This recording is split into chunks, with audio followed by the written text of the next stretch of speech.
Ever stared into the vast expanse of the Grand Canyon and felt a tiny shiver down your spine? It's not just because of its breathtaking beauty. There's more than meets the eye.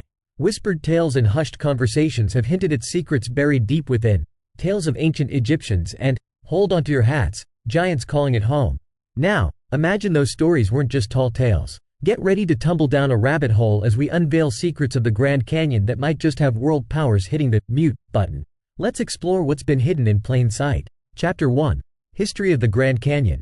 Imagine standing on the edge of a vast expanse, carved over millennia, where each rock and ridge tells a story, whispering secrets of times gone by. Welcome to the Grand Canyon.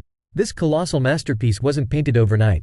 The relentless Colorado River, ever persistent, sculpted this magnificent chasm bit by bit, eroding layer after layer. The result? An unrivaled wonder that stretches far and wide, standing proud as one of the world's largest canyons. But it isn't just Mother Nature's artistry that's enshrined here. This majestic land, with its breathtaking contours and depths, has been a home and canvas for indigenous tribes for over 13,000 years. From the Anasazi to the Havasupai, their stories, ruins, and intriguing petroglyphs are sprinkled across the region, each artifact telling its own unique tale. Enter the Europeans in the 16th century, led by the intrepid Spanish explorer Garcia López de Cardenas. While he was the first from the Old World to lay eyes on this natural marvel, the treacherous terrain kept its secrets well guarded. Fast forward to 1869, a time when explorers were a different breed. John Wesley Powell, a Civil War veteran who had given an arm for his country, defied the odds. He embarked on a daring expedition along the Colorado River, mapping this grand expanse and unveiling the canyon's wonders to the world. Now, with beauty and grandeur, comes attraction, but also threats. The late 19th century saw miners with dreams of wealth and schemes to dam the Colorado River, posing risks to the canyon's pristine state. Enter the arena, President Theodore Roosevelt, an advocate of nature's marvels. Understanding the Grand Canyon's unparalleled value, he declared it a national monument in 1908. This move was more than a protective decree. It ignited the conservation movement, ensuring that America's treasures would be preserved for future generations. By 1919, Congress further fortified the canyon's protected status by declaring it the Grand Canyon National Park. With protection came promotion. The 1920s saw a burst of development under the keen vision of National Park Service Director Stephen Mather. For the wanderlust-stricken traveler, paved roads, scenic trails, and cozy lodges sprung up, offering both solace and spectacle. These enhancements not only showcased the Grand Canyon's splendor but made it accessible for all to see. Fast forward to the present day, the canyon, with its rich tapestry of colors and tales, draws over 6 million awestruck visitors annually. Each onlooker, whether gazing at the dawn's first light or the setting sun's golden hue, is privy to Earth's grand narrative etched across the canyon walls. Yet, with such immense footfall, the responsibility to protect and preserve only deepens, ensuring this natural wonder continues to captivate souls for millennia to come. Chapter 2. What did Cancade discover? Did you know that hidden within the vastness of the Grand Canyon, an explorer named Cancade stumbled upon something that was beyond the wildest of imaginations? It wasn't gold or silver that he found, but traces of a civilization thought never to have set foot there. While journeying through the waters, a peculiar sediment formation caught Cancade's eye. Towering at around 2,000 feet, this was nothing like he had ever seen before. Curiosity led him to halt and proceed on foot. What came next was like a scene from an Indiana Jones movie, meticulously carved steps leading him to a platform, and then, an entrance to what looked like a man-made cave. But this wasn't just any cave. The further he ventured, the more he realized he had discovered an underground city. Illuminating his surroundings with a flashlight, Cancade's heart must have skipped a beat when he saw strange symbols etched on the cavern walls. And to everyone's astonishment, these turned out to be ancient Egyptian hieroglyphs. But how did they get there? Was the Grand Canyon once a hub for Egyptian explorers? But wait, there's more to this astonishing landscape. The Grand Canyon, stretching more than 270 miles and going as deep as a mile, has whispered secrets of ages long past. With the discovery of prehistoric reptile footprints beneath a fallen boulder, we get a sneak peek into the kinds of creatures that once called this place home. The variety of footprints and artifacts, from pottery, jewelry, to stone tools, paints a vivid picture of a time when the canyon buzzed with activity. Each finding provides an intriguing insight into daily routines and cultural practices of the people who inhabited the area. While the canyon is known for its rich tapestry of history, imagine the excitement when explorers unearthed unknown vertebrate creatures, never documented before. Not to forget the ceremonial areas found, underscoring the spiritual significance the Grand Canyon held for ancient communities. Now, here's the twist. Among these treasures, Egyptian artifacts were unearthed, indicating the presence of up to 50,000 Egyptians in the area during ancient times. Could this mean that this beautiful natural spectacle wasn't just a dwelling place, but also a center of cultural exchange and interaction? So, how do you view the Grand Canyon now? Not just as America's treasured landmark, but as a silent witness to historical secrets and exchanges. Isn't history more thrilling than fiction sometimes? Here's a thought for you. Could there be more secrets lying in wait, buried deep within the Grand Canyon? And speaking of secrets, in our next video, we'll be unveiling another wonder of the world. Can you guess where we're headed next? Drop your guesses in the comments, and who knows? You might just be right. Chapter 3. Unveiling the Mysteries of the Grand Canyon. Picture this. In the early 1900s, the U.S. was rapidly industrializing, and the temptation to exploit natural resources was enormous. At this crossroads stood the majestic Grand Canyon, vulnerable to the looming threats of timber and mining industries. It was none other than President Teddy Roosevelt, in 1908, who saw the undeniable grandeur of this place. He made an audacious move, proclaiming the Grand Canyon a national monument, shielding it from destruction and preserving its awe for all time. Hats off to Teddy, right? Now, while many celebrated this preservation, for explorers like George Edward Cancade, it evoked a different sentiment. Imagine being so passionate about exploring a place, only to learn that soon, some parts might be off limits. Cancade, though not a household name, was among the early mapmakers of the Grand Canyon, contributing to what we know about it today. Imagine the emotional weight of embarking on a final voyage through the vastness of the canyon, with its layers of history etched in its walls, knowing it might be your last unrestricted visit. Cancade's journey wasn't just a sightseeing trip. No sir. With whispers of gold, silver, and copper riches hidden within the canyon's embrace, our explorer was on a dual mission, to bid adieu and perhaps find some treasures on his way out.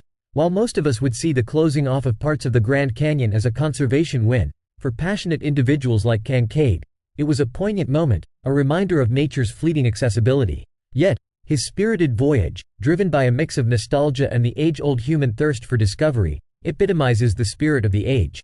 It's a testament to the fact that while boundaries might limit access, they can't confine curiosity and admiration. Fast forward to today, and the Grand Canyon isn't just a geological spectacle.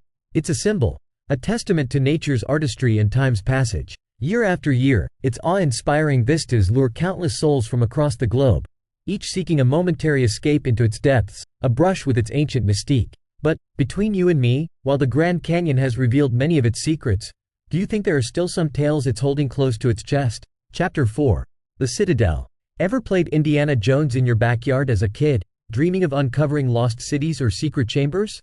Well, Cancade did something that might have made even Indy a tad envious. While exploring the depths of an underground expanse, he stumbled upon something spectacular, an ancient city that had silently held onto its secrets for ages. He named it the Citadel, a title echoing the stronghold of stories it protected.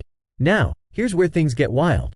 As Cancade wandered through this subterranean wonder, it was clear that this wasn't some makeshift dwelling. It was a city with purpose and design. He found what looked like a metalworking room. But here's the kicker. There were no signs indicating who had made it or how they operated. The plot thickened when he wandered into another room, and guess what greeted him? Shelves upon shelves stacked with, wait for it, mummies. I mean, talk about a mummy's day out, right? By now, he's probably thinking, what on earth have I found? And just like any of us would, he was burning with questions. Who built this underground marvel? For what purpose? And why, of all places, beneath a canyon? The construction itself was mind-boggling. Walls as thick as 3 feet 6 inches. That's like laying 3 bowling balls side by side. Such architectural feats were especially astonishing given the place's location. And as he ventured further, the surprises just kept coming. Granaries with seeds, implying they had agriculture going on. Cooking areas.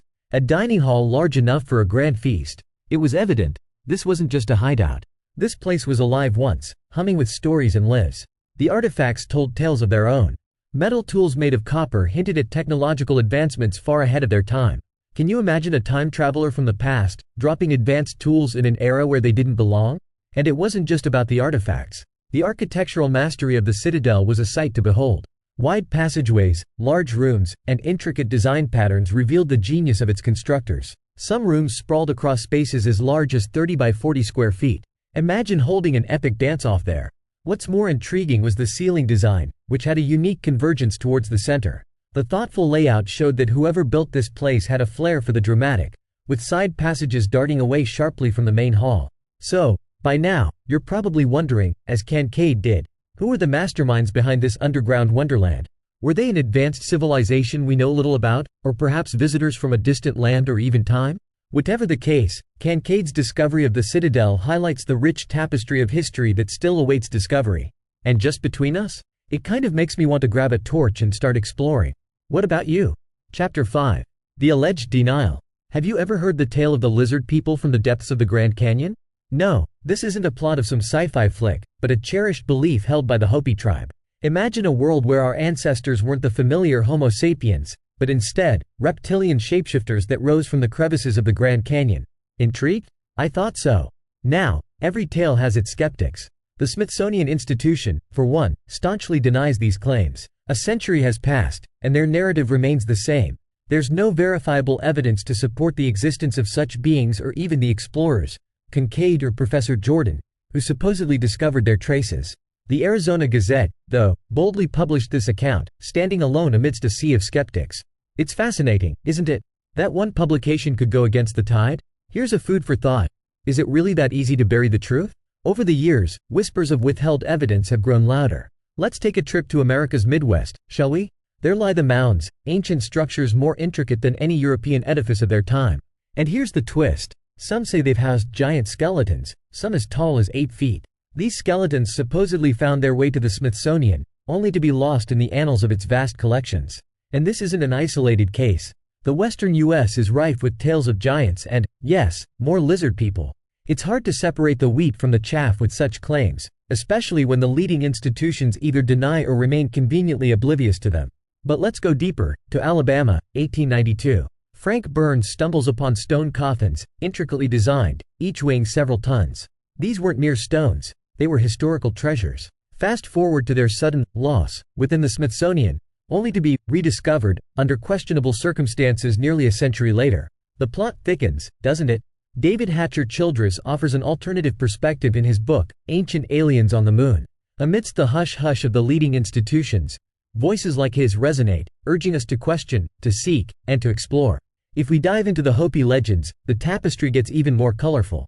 Beings called the Have-Musos, tiny, pale-skinned entities with insectoid eyes, populate their tales. Stories depict them trading from vast underground cities, possessing lethal weapons and traveling in silver canoes at blistering speeds. Doesn't that sound eerily like some modern UFO tales? Take a leap of faith, and one might even see correlations between ancient Hopi tales of a sky god descending from moving stars and stories of cities beneath the Grand Canyon. While mainstream scholars scoff at the 1909 Phoenix Gazette story about this hidden city as mere newspaper sensationalism, the allure of these tales is undeniable. Now, imagine a grand citadel beneath the Grand Canyon's majestic expanse. Despite its rumored existence being largely ignored, it's a beacon for the curious, the brave, and the truth-seekers. It's a challenge, an enigma, waiting to unveil its secrets to those daring enough to seek them. So, the next time you gaze upon the Grand Canyon, ask yourself, what mysteries does it hold? Might there be truths still waiting to see the light of day? Only time, perseverance, and perhaps a touch of rebellion against conventional beliefs will tell. We invite you to share your thoughts and opinions on this matter in the comments section below. Thank you for watching. See you in the next video.